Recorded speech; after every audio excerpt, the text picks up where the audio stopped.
क्या पढ़ना है? फ्यूचर। पहली बात तो ये जानना है कि फ्यूचर जिसे हम पढ़ने वाले हैं उसमें टोटल 4 टेंस है। कितने? 4। जनरली टेंस तो 3 ही है, लेकिन फ्यूचर में 4 रूल और भी है। तो जब मैं बात कर रहा हूँ फ्यूचर का, तो फ्यूचर में पहला वर्ड जो जुड़ने वाला है उसका नाम है सिंपल।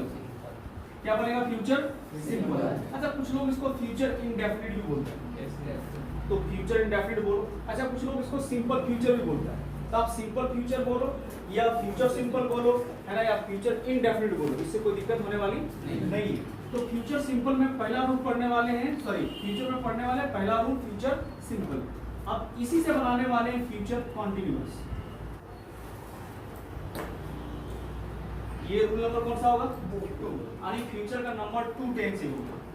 अब इससे आगे आएंगे तो हमें मिलेगा परफेक्ट। तो क्या बनेगा? Future perfect. और ये टेंस नंबर फ्यूचर का 3 होगा। और आखिर में हम फ्यूचर से बनाने वाले हैं अगला, इसका नाम है परफेक्ट कंटिन्यूअस। क्या चीज?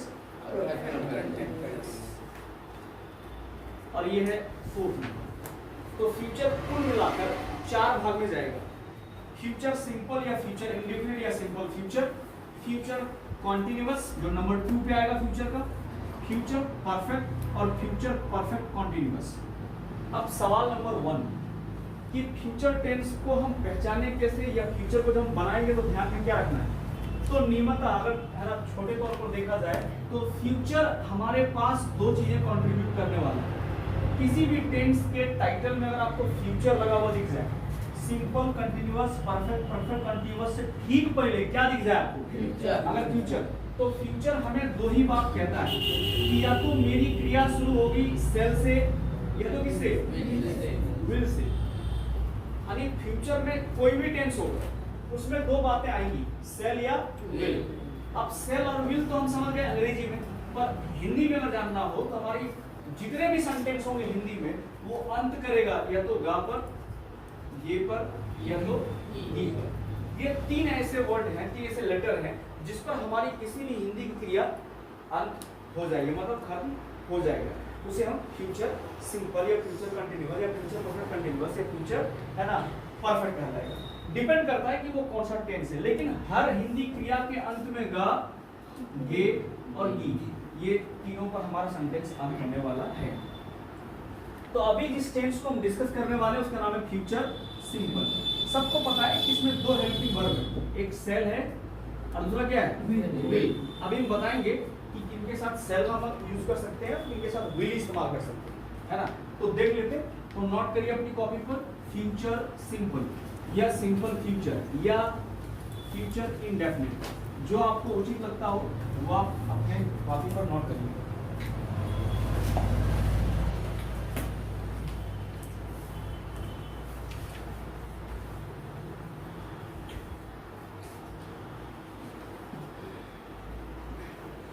अब पहले समझते हैं कि फ्यूचर सिंपल क्या है। कर्ता के द्वारा कोई भी ऐसा काम जो वर्तमान और भूतकाल में न होकर भविष्य के बारे में बात करती हो, ठीक है। कर्ता के द्वारा कोई भी ऐसा काम जो वर्तमान में और भूतकाल में न होकर भविष्य की बात करती हो, यानी एकदम बिल्कुल सिंपल वे में, जैसे मैं दिल्ली जाऊंगा, वह खाना बनाएगी, वे लोग, है ना, किताब पढ़ेंगे, मैं आपसे मिलूंगा, ऐसी क्रिया जो भी हो जो कर्ता के द्वारा प्रेजेंट में रहकर, है ना, फ्यूचर की बात करता हो, हम फ्यूचर सिंपल के रूप में उसे जानते हैं।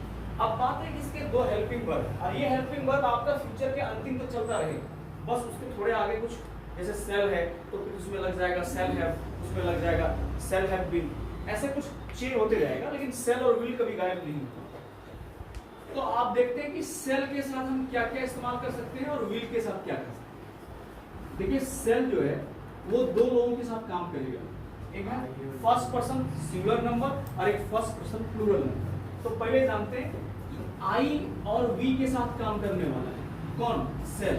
और बाकी जो विल है वो जो रेस्ट है उन सब के साथ। एग्जांपल के तौर पर आई है फर्स्ट पर्सन सिंगुलर नंबर और वी है फर्स्ट पर्सन प्लूरल नंबर। अब जो बचा है जैसे ही, सी, इट, नेम, या चलो मान लेते पहले दे, या कौन? नेम, ठीक है, ध्यान देना इसमें एक और वर्ड आएगा, इसमें आएगा यू, आएगा ना जी। इन सबों के साथ आप विल का यूज कर सकते हैं।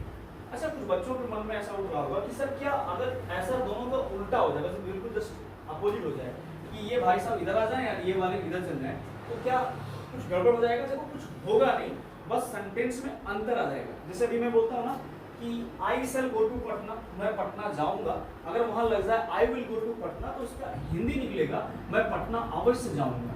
तो इसका मतलब ये हुआ कि अगर सेल वाले के साथ विल लग जाए, विल वाले के साथ सेल लग जाए, तो उसके मीनिंग, उसकी हिंदी की मीनिंग क्या होगा, चेंज देखने के लिए मिलेगा। तो घबराना मत, अभी उसके बारे में हम लोग डिस्कस करेंगे। अब सेल और विल तो सबको पता है, एक तरह से देखा जाए तो ये मॉडल भी क्या है, मॉडल है कि आप लोग 10 में या उससे नीचे वाले क्लासेस में पढ़े होंगे कि सेल और विल को मॉडल के अंतर्गत भी रखा गया है। तो ये हमेशा क्या करता है, मेन वर्ब जब भी डिमांड करेगा किसमें करेगा, V1 में करेगा, है ना। चलिए इसको देखते हैं पहले कैसे पढ़ेंगे, है ना, या कैसे इसको बनाएंगे। फ्यूचर सिंपल है, मैंने आपको पहले बता दिया, इसका अंत ग ये या तो गी पर हो जाना चाहिए, ठीक है, सेंटेंस का, क्योंकि फ्यूचर है तो जाहिर है कि फ्यूचर टेंस में हम इन्हीं में इनका अंत करेंगे। हर टेंस में 4 रूल होते हैं, इसमें भी 4 रूल है। तो पहला पॉजिटिव सेंटेंस, अगर पहला पॉजिटिव सेंटेंस है तो पॉजिटिव सेंटेंस बनाते समय ध्यान देना ये है कि हमारे पास एक सब्जेक्ट है और सब्जेक्ट के पास 2 डिमांड है। 2 डिमांड है कि नहीं जी, एक है सेल और दूसरा क्या है, विल। तो हमें ध्यान देना है कि या तो हम सेल एक बार में इस्तेमाल करेंगे या तो क्या, विल। लेकिन दोनों के साथ डिमांड किसका है, V1 का। सेल आएगा तो भी V1 ही मांगेगा और विल आएगा तो भी क्या चाहिए, V1। लेकिन अंत जहां होगा वो क्या है, ऑब्जेक्ट, यानी हमें ऑब्जेक्टिव केस चाहिए तो चाहिए। अब इजीली सेंटेंस को बनाया जा सकता है, मैं पत्र लिखूंगा, ठीक है, मैं पत्र है ना लिखूंगा, सिंपल तरीके से बनाया जा सकता है। आई, और सबसे अच्छी बात यह है कि आई के साथ क्या लगना चाहिए, सेल। तो देखो भाई सब्जेक्ट मेरा है आई, तो निश्चित तौर पर किसे चूज करेगा, सेल को, तो लिखेंगे सेल। कोई दिक्कत? अगर वो वर्ब पहले काम करता है तो लिखूंगा पहले और पत्र बाद में जाएगा, जाएगा ना। और डिमांड पहले किसका है, V1 का है, तो मेन वर्ब मुझे V1 में चाहिए, V2 V3 V4 नहीं चाहिए, V1 चाहिए। तो निश्चित तौर पर सेल के बाद हम क्या यूज कर सकते हैं लिखने का, राइट ए लेटर, ठीक है।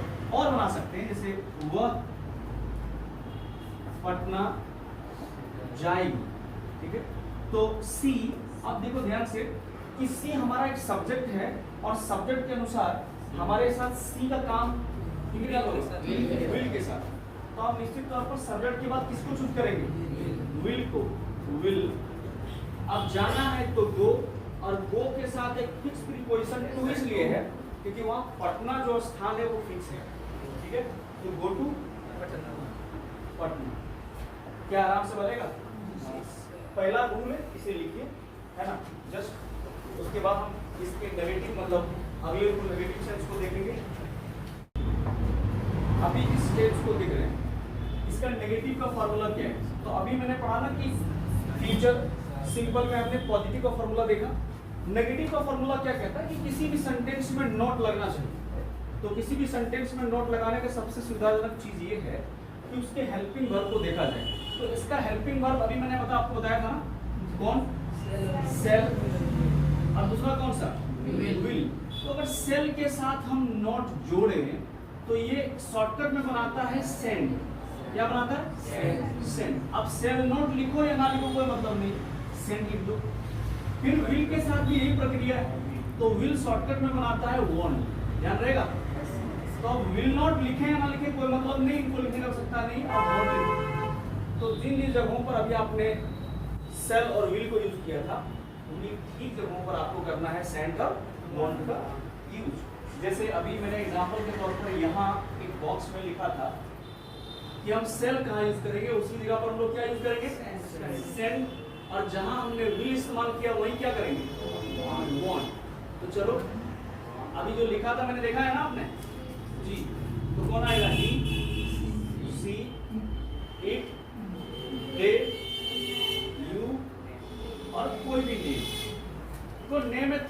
सिंगुलर नंबर, ठीक है। ऐसा जरूरी नहीं है, एक से अधिक नाम आएगा तो भी वांट ही लगाना, सेंड का इस्तेमाल नहीं करना। पर बहुत सारे लोग और उसमें तुम भी शामिल हो, जैसे हम लोग, तो उसमें आप सेल का इस्तेमाल कर सकते हो, ठीक है। अब यहाँ पर दो ही वर्ड था, आई और वी। अभी भी इनके पास एक ही चीज का डिमांड है, किसका? V1 का। तो फ्यूचर का नेगेटिव बनाते हैं, नेगेटिव सेंटेंस। अब जरा ध्यान देने वाली बात है कि मुझे इस हिंदी की क्रिया, जब हिंदी हम काम करेंगे तो हिंदी वाक्य में मुझे क्या चाहिए? नहीं चाहिए। और नहीं समझने का सिंपल तरीका क्या है कि सेल के साथ हमने लगा दिया है नोट, तो क्या बन गया? सेंड। और विल के साथ नोट लगाया, क्या बनाया? वांट। गिवन अभी भी डिमांड में है, तो स्ट्रक्चर लिखने का सबसे इजी तरीका ये है कि आप एक सब्जेक्ट लिखो और सब्जेक्ट के साथ दो चीजों का काम करो। एक बार या तो आप सेंड लिखो या क्या लिखोगे? वांट। अब दोनों के लिए कॉमन सी बात है, क्या चीज? V1 यानी प्रेजेंट पार्टिसिपल, और अंत क्या होना चाहिए? ऑब्जेक्ट पर। कोई दिक्कत यहाँ तक? नहीं। फॉर्मूला इजीली है, आप आसानी से इसे समझ सकते हैं, पर पहले देख लेते हैं फिर लिखेंगे, है ना।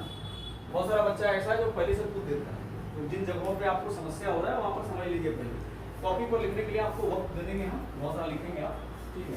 जैसे वह मुझे नहीं पहचानेगी, देखो लास्ट में किया है कि नहीं आया? जी, एकदम सिंपल वाक्य है, वह मुझे नहीं पहचानेगी। सिंपली लिख सकते हो सी। अब ध्यान से देखने वाली बात है कि सी के साथ क्या लगने वाला है? वांट। तो निश्चित तौर पर सी हमारा एक सब्जेक्ट है, क्या है? सी सब्जेक्ट है, सी के साथ क्या जाएगा? वांट। चल भैया, वांट का काम खत्म हो गया। अब वांट लिखा है ना, तो इसमें नहीं लगाने का आवश्यकता अलग से नहीं है, ये लगा वो पहले से। पहचानने का रिकॉग्नाइज होता है कि नहीं? सर। अब जिसको नहीं पहचाना वो कौन? मी, है ना। जैसे वे लोग क्रिकेट नहीं खेले, क्रिकेट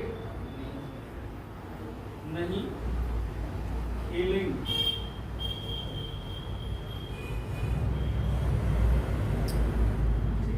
तो वे लोग का इंग्लिश क्या? अब गौर से देखो, देख साथ क्या होना चाहिए? देख साथ वांट लगाना है कि नहीं? जी, तो देख के साथ लगा दीजिए वांट। अब जाहिर है खेलने का इंग्लिश क्या होना चाहिए? प्ले। और जो नहीं खेला वो क्या है? क्रिकेट। क्रिकेट लगा, क्या आराम से बनेगा?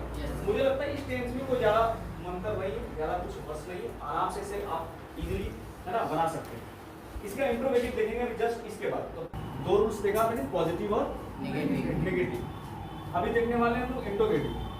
इंट्रोगेटिव में हमें आवश्यकता पड़ने वाली है सेल और विल की,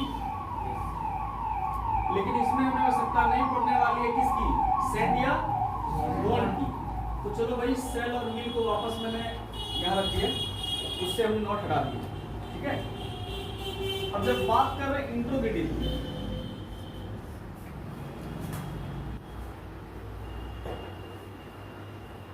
इंट्रोगेटिव मतलब क्या? जी, इंट्रोगेटिव मतलब प्रश्नवाचक। देखो ध्यान देना, इंट्रोगेटिव बनाने के दो रूल है ना, WH वर्ड से और हेल्पिंग वर्ब से। अभी फिलहाल वो WH वर्ड से नहीं पढ़ रहे, हेल्पिंग वर्ब से पढ़ रहे। तो हेल्पिंग वर्ब से इतने भी वाक्य बनते हैं इंट्रोगेटिव में, उस सेंटेंस की शुरुआत हमेशा हिंदी में किससे होती है? और अंग्रेजी में किससे होती है?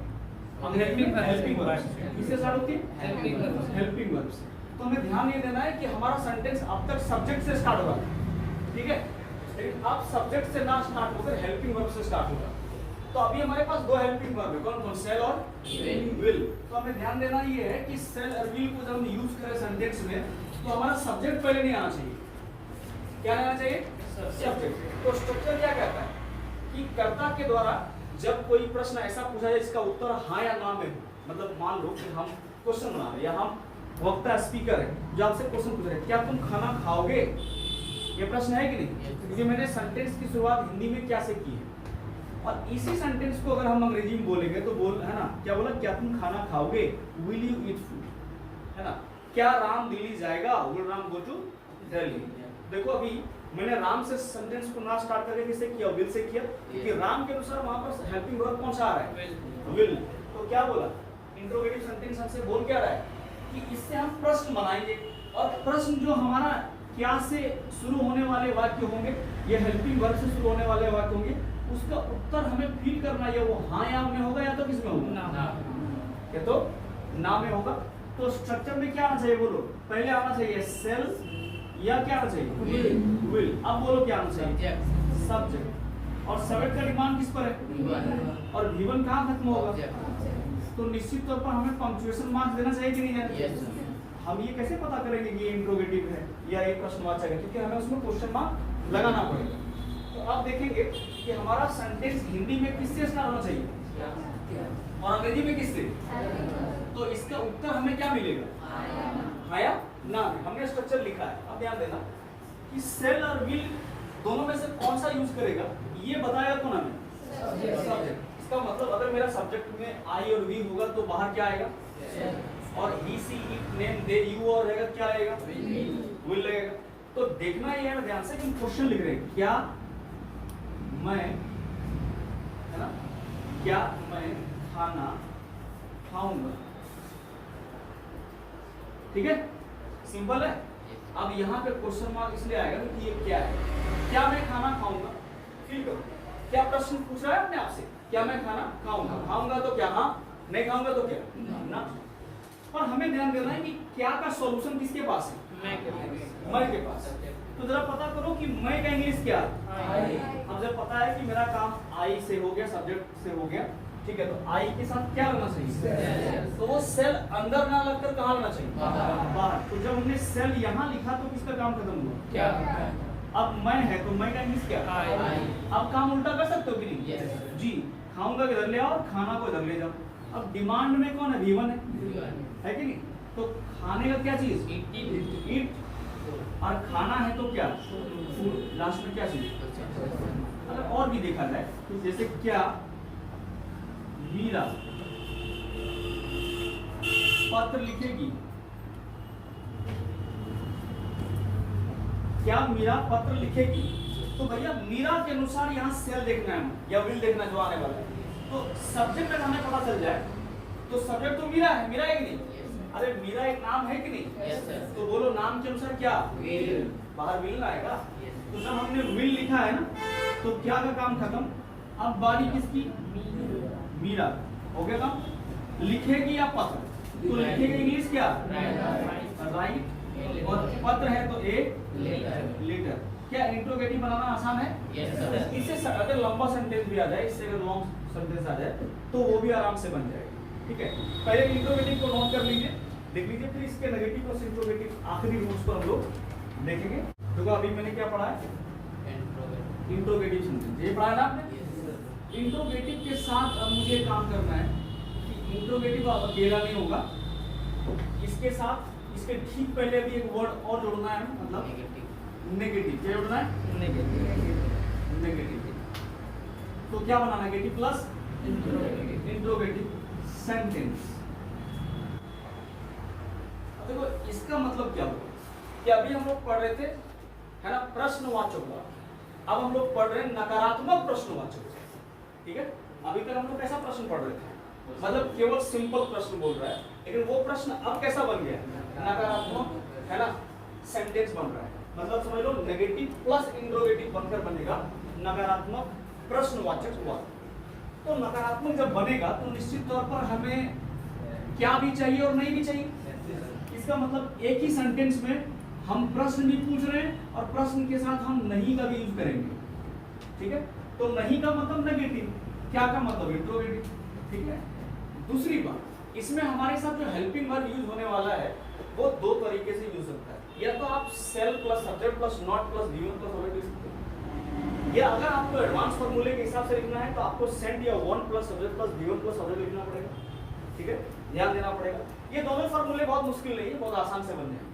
और मैं चाहता हूँ कि थोड़ा एडवांस पढ़ाया जाए, तो हम यहाँ सेल के साथ पहले से हम सेंट कर देते हैं और विल के साथ हम पहले से क्या करते हैं, वोंट। इसका मतलब सीधा समझ लो कि जब हम हेल्पिंग वर्ब को हम निकालेंगे ना तो सेल नहीं निकालेंगे बाहर, सेल के साथ वर्ड लगा हुआ होगा, क्या चीज, नॉट, और इससे क्या बना हुआ निकलेगा, सेंट। यानी इसका मतलब सेल और नॉट को एक साथ हम अलग अलग में नहीं निकाल सकते, ग्रामर के रूल के साथ, लेकिन हम इनके साथ नॉट लगाकर आराम से निकाल सकते हैं। ठीक वैसे ही विल के साथ जब नॉट लिखेंगे तो विल नॉट बाहर नहीं निकाल सकते, और हम वॉन्ट बाहर निकाल सकते हैं कि नहीं जी। तो हमने इसीलिए वहां लिखा कि आई के साथ और वी के साथ हम सेंड यूज कर सकते हैं स्वतंत्र रूप से, और बाकी साथ क्या लगा सकते हैं, वॉन्ट। तो चलो देखते हैं फॉर्मूला कैसे आसानी से हम बनाएंगे। तो फॉर्मूला बहुत इजी है। इंट्रोगेटिव बनाते समय आपने बाहर पहले क्या निकाला था, बोलो सेल और विल।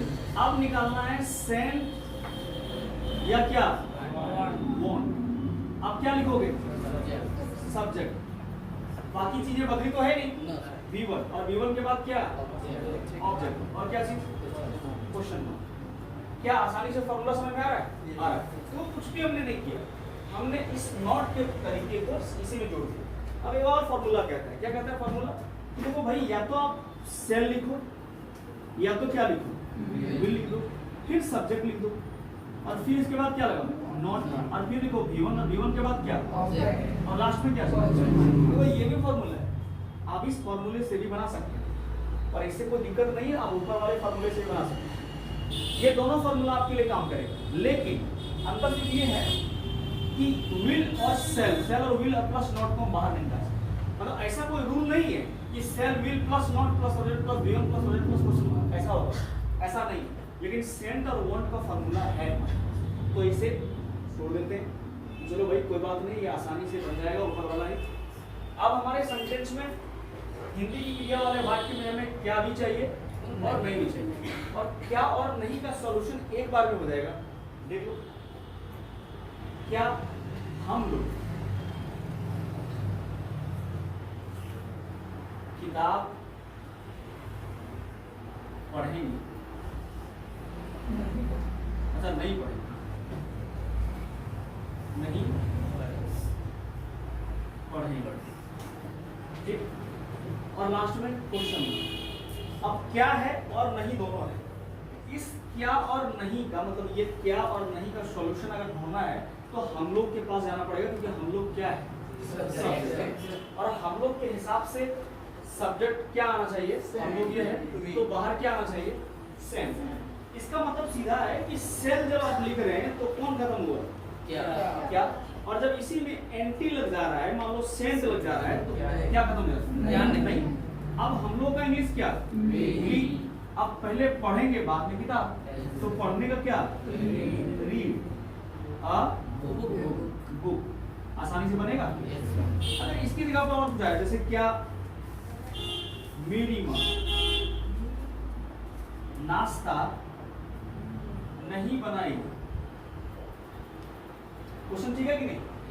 तो क्या और नहीं का सॉल्यूशन मेरी माँ के पास है, तो मेरी माँ है थर्ड पर्सन सिंगुलर नंबर, यानी मेरी माँ थर्ड पर्सन सिंगुलर नंबर में आएगा तो क्या होना चाहिए उनके साथ, वांट, है ना। तो हमने लिखा वांट, अब वांट लिखा तो क्या और नहीं का काम खत्म हुआ कि नहीं हुआ, मेरी माँ है तो क्या आना चाहिए, माई मदर, बहुत बढ़िया। बनाएगी पहले कि नाश्ता, चलो भैया कुक लगा दो, या प्रिपेयर भी लगा सकते हैं। अब नाश्ता है तो क्या, ब्रेक फास्ट, लास्ट में क्या चाहिए, क्या अभी हमने पूरा चारों रूप देखा, positive, negative, interrogative, negative plus interrogative. क्या इसमें चारों में से किसी को दिक्कत नहीं? अच्छा, लंबा सेंटेंस भी आ जाएगा तो लॉन्ग सेंटेंस भी आएगा तो भी दिक्कत नहीं होनी चाहिए, आसानी से बच जाएगा। तो नेगेटिव प्लस इंट्रोगेटिव सेंटेंस भी आखिरी से 4 जो रूल थे वो कंप्लीट हो गए। तो फ्यूचर सिंपल या फ्यूचर इंडिफिनिट या सिंपल फ्यूचर आज कंप्लीट हो गया है, ठीक है।